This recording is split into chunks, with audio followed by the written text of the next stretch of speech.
You're watching AM. Thanks for joining us this morning. GMO has been a controversial acronym in New Zealand. Since 2003, genetically modified organisms, especially plants, have effectively been banned in New Zealand. Well, now the New Zealand First Coalition Agreement says this: the government will liberalise genetic engineering laws while ensuring strong protections for human health and the environment. So to join us more, to talk about this more, British author Mark Lynas, who wrote a book called Seeds of Science about his journey from anti-GE activist. And Mark joins us now from Dubai, where he is for COP28. Mark, thank you for staying up late for us. My pleasure.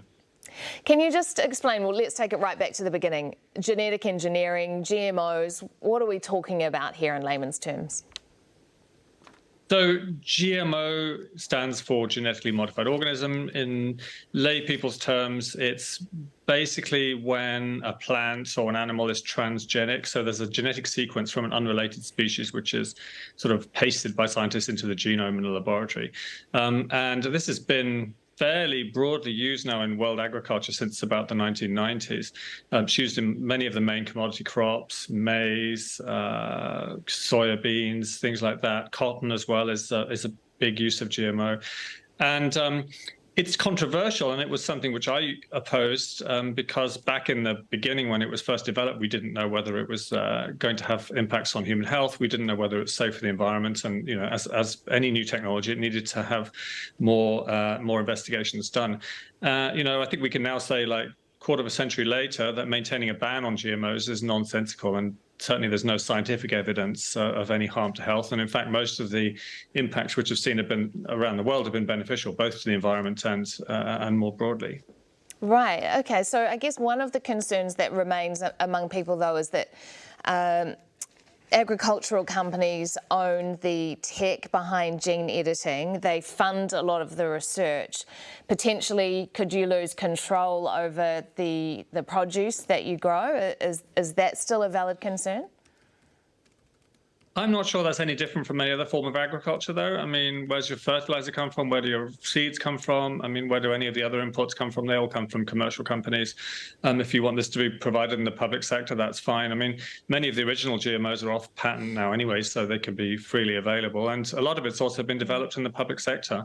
You know, I've been in Africa quite recently visiting smallholder farmers, and they're desperate to get their hands on drought-tolerant GMO maize. I mean, it's the same as any other maize, except it gives them a better harvest in a dry year, which of course is something which is happening more frequently now thanks to climate change, which we're all here at COP28 in Dubai trying to do something about. So it's one of the technologies which is available now in agriculture to farmers more broadly. And I mean, Europe's now changed its regulations, the UK's changed its regulations. So I think New Zealand is a laggard in this, and it's really high time that the situation was made more in accordance with science, and that New Zealand farmers were able to access what other farmers around the world have already been using for, well, decades, really. Could it have a detrimental impact on our export reputation? Do you think that there is some value to us maintaining that GE-free? I don't think so. I mean, if people want GE-free, they can look for it, or they can go with organic, and there's perfectly easy to have organic and GMO produced side by side. I mean, there's different regulations which apply to both of them. So I don't think that's really a valid concern.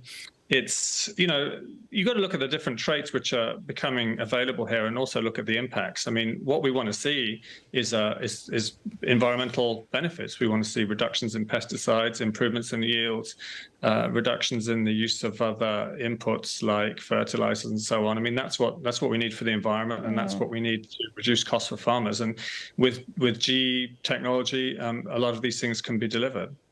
British author and journalist Mark Lynas, thank you very much for joining us live from COP28 in Dubai.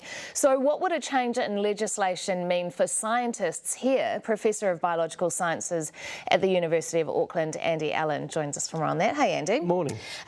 Well, what impact has it had on scientists up until now? Have we been able to keep scientists here, or is there no point?